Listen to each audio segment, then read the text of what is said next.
मित्रों नमस्कार, मैं हूं राकेश कुमार। आप देख रहे हैं मत अभिमत। मित्रों, आप सुनते होंगे, समाचार पत्रों में देखते होंगे, सोशल मीडिया पर भी आता है कि आज फलाने जगह छापा पड़ा, फलाने जगह छापा पड़ा और छापा में कैश मिला, आभूषण मिला और बेनामी संपत्ति मिली, बेनामी संपत्ति के कागजात मिले। ये बेनामी संपत्ति क्या होता है, इस पर बात करेंगे। और खासकर यह वीडियो उन लोगों के लिए बड़ा महत्वपूर्ण है जो लोग अपने घर के, अपने परिवार के लोगों के लिए या पत्नी के नाम से ज़मीन खरीदते हैं या कोई संपत्ति अर्जित करते हैं, उनके लिए बड़ा महत्वपूर्ण है। देखिए, सबसे पहले ये जाने कि बेनामी संपत्ति क्या होता है। बेनामी संपत्ति वह है जो एक व्यक्ति किसी अन्य के नाम पर खरीदता है, लेकिन मलकियत, ओरिजिनल मलकियत उसी के पास रहती है। मतलब हमने खरीद दिया किसी तीसरे के नाम से ज़मीन, लेकिन मालिक मैं ही हूँ वास्तविक रूप से, और इस लेन देन को गुप्त रखा जाता है, दूसरों से छिपाकर उस संपत्ति को रखा जाता है। यही है बेनामी संपत्ति। अब इस बेनामी संपत्ति में भी दो प्रकार से इसको हम विभाजित कर सकते हैं। एक, जहां असली मालिक तो छुपा हुआ रहता है, असली मालिक कहीं दिखाई नहीं देता है। यहाँ कोई व्यक्ति अपनी संपत्ति किसी अन्य के नाम से रजिस्टर करवाता है, जबकि असली स्वामित्व उसी के पास रहता है, लेकिन दिखाई कोई और देता है। और दूसरा एक होता है इसी में, जहाँ दूसरे के नाम से ज़मीन खरीद दिया जाता है या कोई संपत्ति खरीदी जाती है और उसको अधिकार भी सौंप दिया जाता है, और इसमें संपत्ति का वास्तविक मालिक जो है, जिसने संपत्ति खरीदी है, वह स्वामित्व भी सौंप देता है।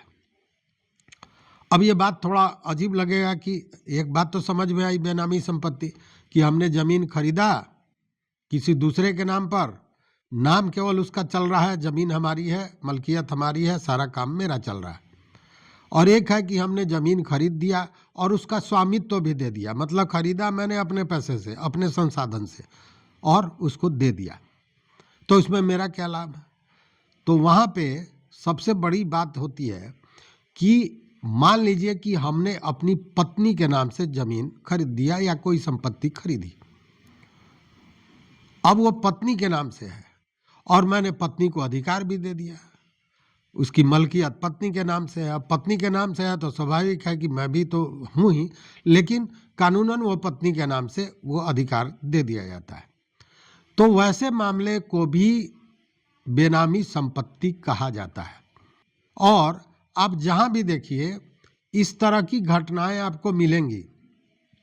मैं नहीं, आप जितने लोग हमारा वीडियो देख रहे हैं, दिल पे हाथ रख के बताइएगा कि क्या आप अपने परिजनों के नाम से, अपने पत्नी के नाम से, अपने बेटा बेटी के नाम से कोई संपत्ति नहीं खरीदी है, और खरीदी भी है और उसका मलकियत भी उनके पास है, तो ये बेनामी कैसे हुआ?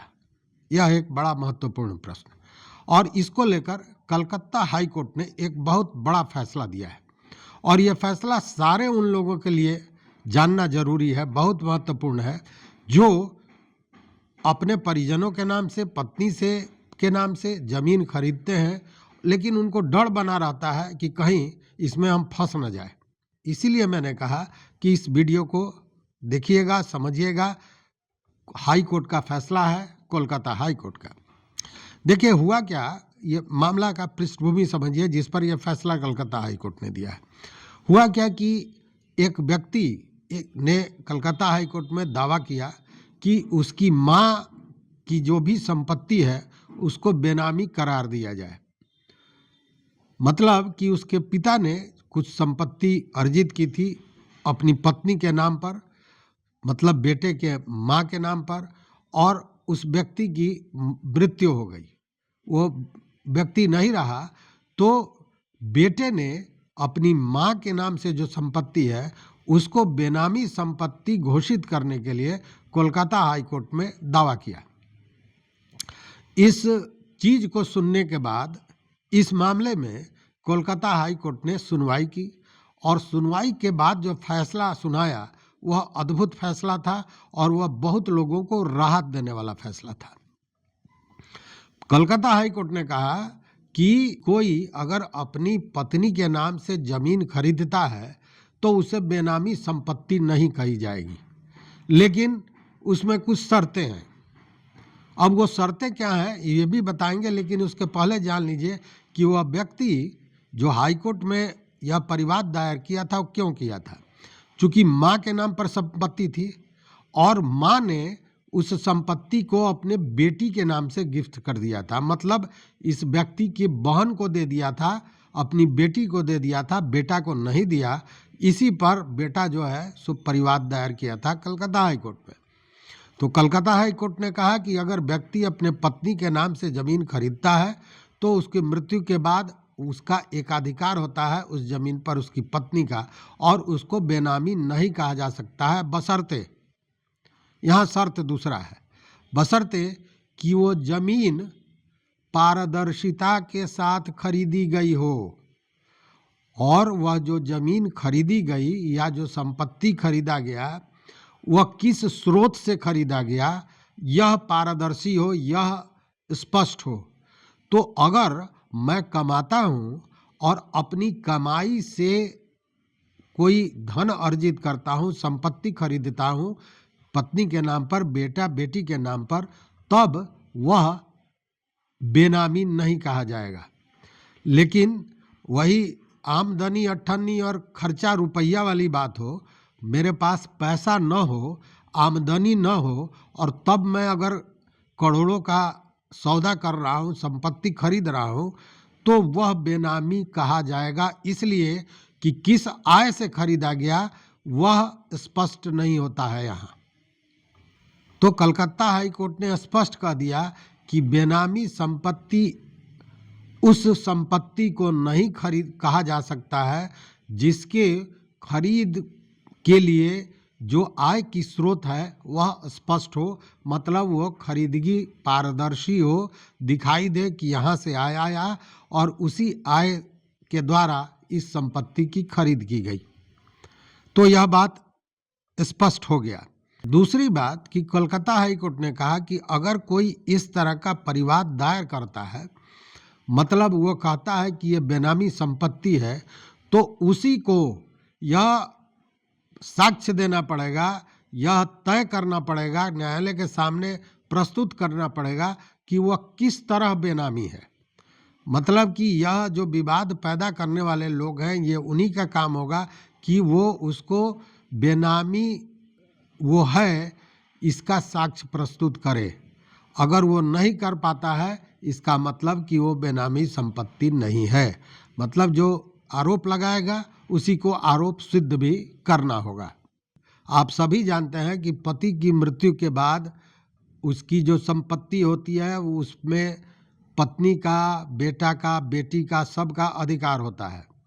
और यहाँ हुआ क्या कि पत्नी के नाम पर जो जमीन था वह पत्नी ने अपनी बेटी को गिफ्ट कर दिया, जिसके बाद यह वाद गया कोलकाता हाई कोर्ट में और इस तरह का फैसला आया। देखिए, यह विशेष चर्चा आज चलानी इसलिए पड़ी थी कि एक आम धारणा है कि किसी व्यक्ति ने अगर पत्नी के नाम से जमीन खरीदा या कोई भी संपत्ति खरीदी तो उसको बेनामी माना जाता था, वो माना जाता था कि वो गड़बड़ घोटाला है उसमें। तो ऐसा नहीं है। अगर आय का स्रोत है और खरीदगी पारदर्शिता के साथ है तो उसको किसी भी स्थिति में बेनामी नहीं कहा जाएगा।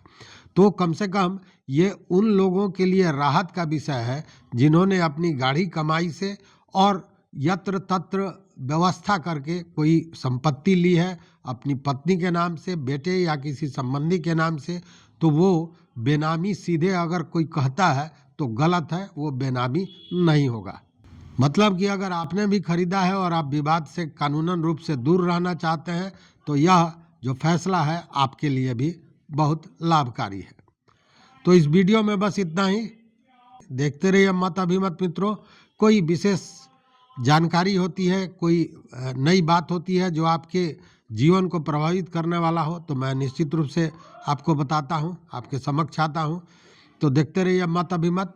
अगर चैनल पर नए हो तो सब्सक्राइब कीजिए, लाइक कीजिए, दोस्तों के साथ शेयर कीजिए और अपना विचार जरूर दीजिए।